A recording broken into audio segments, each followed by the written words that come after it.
Welcome back to Andersen Acres. We're out here with Arwen today, and of course, everyone else, including chickens and the horse. But we're out here with Arwen because I wanted to talk about horns.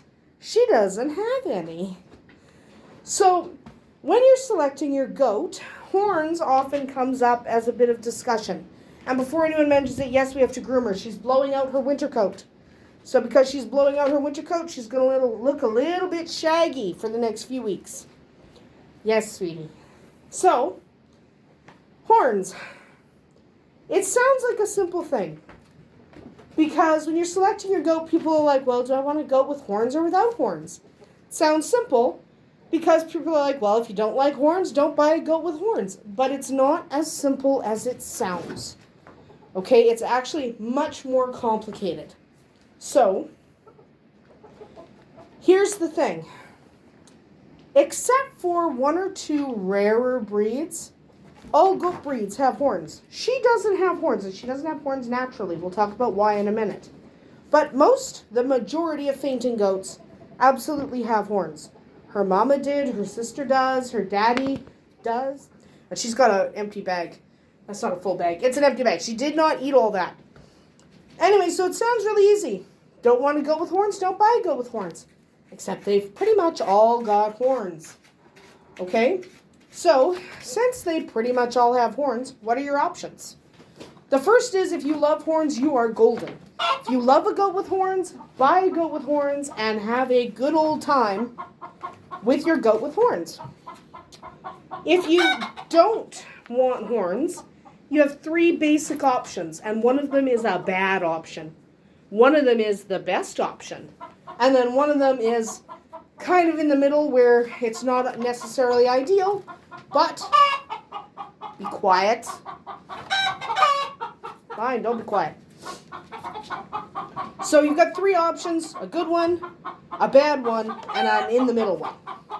So the good solution is to buy a goat that is naturally polled.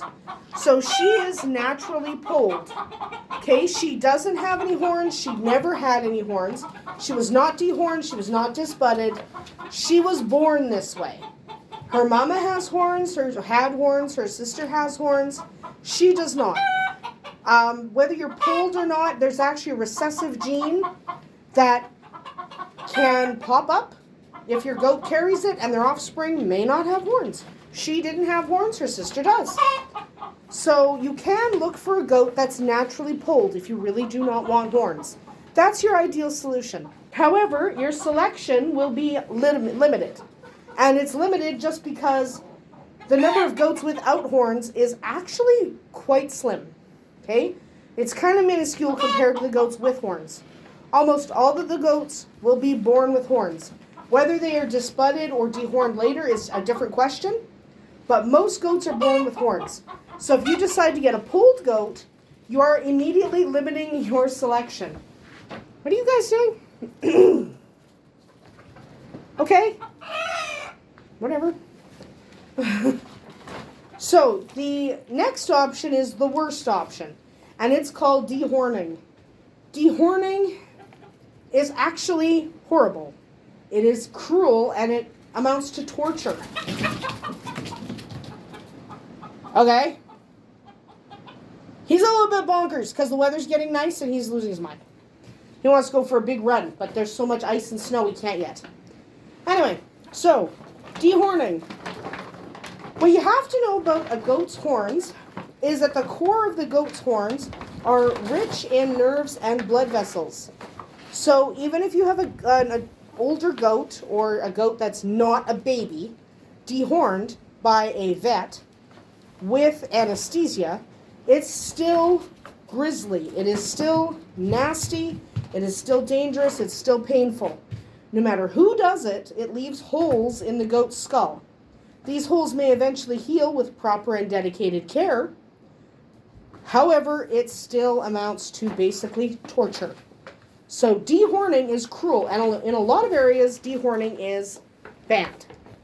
And so here's someone's going to be like, but I know a lot of goats that don't have horns. They had their horns removed when they were like a week old. That's not dehorning. Did you bang your head? But that's not dehorning. That's disbudding. They are two very different things. Hi, buddy. Hi. It's just a bag I'm taking with me when I leave. So, disbudding is an incredibly different process.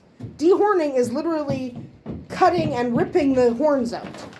Disbudding is basically preventing them from growing in the first place. So disbudding is done before they are 10 days old, usually around a few days to a week old, and it destroys the emerging horns by burning them with a disbudding iron. I know that sounds horrible, and it kind of is.